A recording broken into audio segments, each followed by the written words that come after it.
Assalamualaikum warahmatullahi wabarakatuh. Perkenalkan, nama saya Lili Yuliana. Alhamdulillah, pada kesempatan hari ini saya bisa mempresentasikan atau menerangkan tentang materi yang akan saya paparkan, yaitu tentang e-learning. E-learning adalah pembelajaran jarak jauh atau distance learning yang memanfaatkan teknologi komputer, jaringan komputer atau internet. E-learning adalah sebuah rancangan aplikasi untuk pengelolaan dan pendistribusian materi pendidikan dan latihan melalui berbagai media elektronik seperti internet, LAN, WAN, broadband, wireless, dan sebagainya.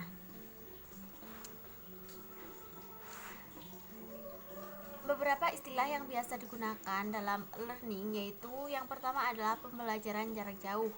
E-learning yang kedua juga bisa disebut dengan pembelajaran dengan perangkat komputer. Dan yang ketiga yaitu pembelajaran formal vs informal.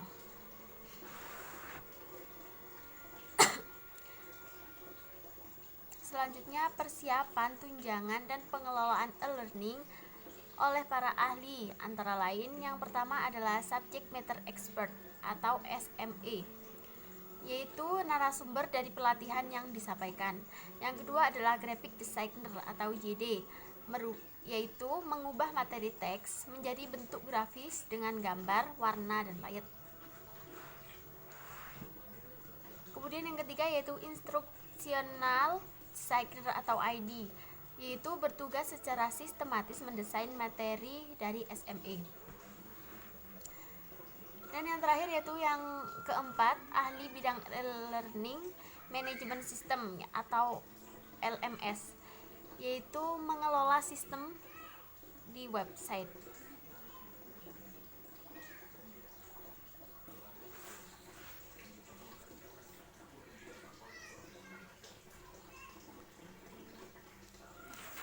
Manfaat model pembelajaran e-learning yang pertama yaitu pembelajaran dari mana saja dan kapan saja. Yang kedua yaitu menjangkau peserta didik dalam cakupan yang luas.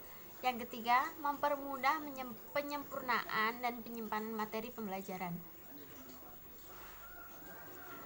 Fungsi model pembelajaran e-learning adalah sebagai tambahan atau suplemen, yaitu apabila peserta didik mempunyai kebebasan memilih apakah akan memanfaatkan materi pembelajaran elektronik atau tidak. Yang kedua yaitu sebagai pelengkap atau komplement, yaitu apabila materi pembelajaran elektronik diprogramkan untuk melengkapi materi pembelajaran yang diterima siswa di dalam kelas. Selanjutnya yaitu sebagai pengganti atau substitusi, yaitu apabila beberapa perguruan tinggi di negara-negara maju memberikan beberapa alternatif model kegiatan pembelajaran atau perkuliahan kepada para mahasiswa. Tujuannya adalah agar para mahasiswa dapat secara fleksibel mengelola kegiatan perkuliahan sesuai dengan waktu dan aktivitas lain sehari-hari mahasiswa. Selain sikap positif peserta didik dan tenaga pendidikan, alasan atau pertimbangan lain untuk menggunakan e-learning diantaranya adalah karena yang pertama, harga perangkat komputer yang semakin lama semakin relatif murah atau tidak lagi diperlukan sebagai barang mewah. Yang kedua yaitu peningkatan kemampuan perangkat komputer yang mampu mengelola data lebih cepat dan kapasitas penyimpanan data yang semakin besar. Yang ketiga yaitu memperluas akses atau jaringan komunikasi. Yang keempat, memperpendek jarak dan mempermudah komunikasi. Dan yang kelima yaitu mempermudah pencarian atau penelusuran informasi melalui internet.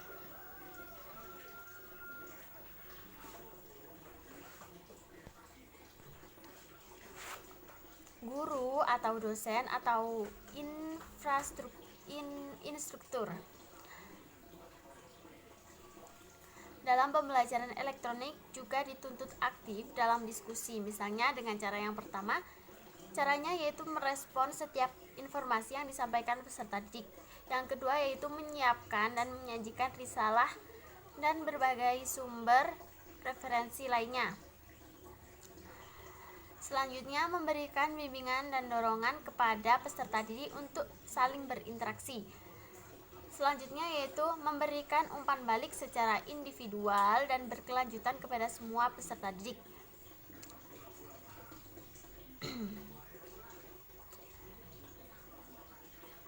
Lalu mengunggah atau mendorong peserta didik agar tetap aktif belajar dan mengikuti diskusi. Yang terakhir yaitu membantu peserta didik agar tetap dapat saling berinteraksi. Elemen yang terdapat pada sistem e-learning yang pertama adalah soal-soal. Yang kedua yaitu pengajar online. Yang ketiga komunitas. Yang keempat kesempatan bekerja sama. Dan yang terakhir adalah multimedia. Kelebihan dan kekurangan e-learning. Yang pertama, kelebihan e-learning yaitu pengalaman pribadi dalam belajar. Yang kedua, mengurangi biaya. Yang ketiga, mudah dicapai. Yang keempat yaitu kemampuan bertanggung jawab. Kekurangan e-learning yaitu yang pertama, kurangnya interaksi, kurangnya pengetahuan dan keterampilan internet, kurangnya penugasan bahasa komputer, kurangnya pengetahuan dan keterampilan internet, kurangnya penguasaan bahasa komputer, kecenderungan mengabaikan aspek akademik atau aspek sosial.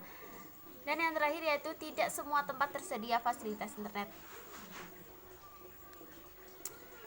Peran model pembelajaran e-learning dalam meningkatkan mutu pendidikan di Indonesia, yaitu di Indonesia program pembelajaran dengan sistem e-learning ini masih dirintis dan diharapkan mampu untuk meningkatkan mutu pendidikan di Indonesia menjadi lebih baik, dan juga lagi diharapkan dengan model pembelajaran e-learning ini orang yang berada di daerah terpencil dan sulit dijangkau dapat belajar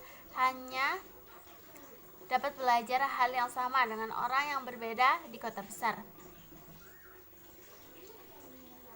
Satu hal yang perlu ditekankan dan dipahami adalah bahwa e-learning tidak dapat sepenuhnya menggantikan kegiatan pembelajaran konvensional di kelas, tetapi e-learning dapat menjadi partner atau saling melengkapi dengan pembelajaran konvensional di kelas. Baiklah, sekian presentasi dari saya. Ada kurang lebihnya saya mohon maaf yang sebesar-besarnya. Wassalamualaikum warahmatullahi wabarakatuh.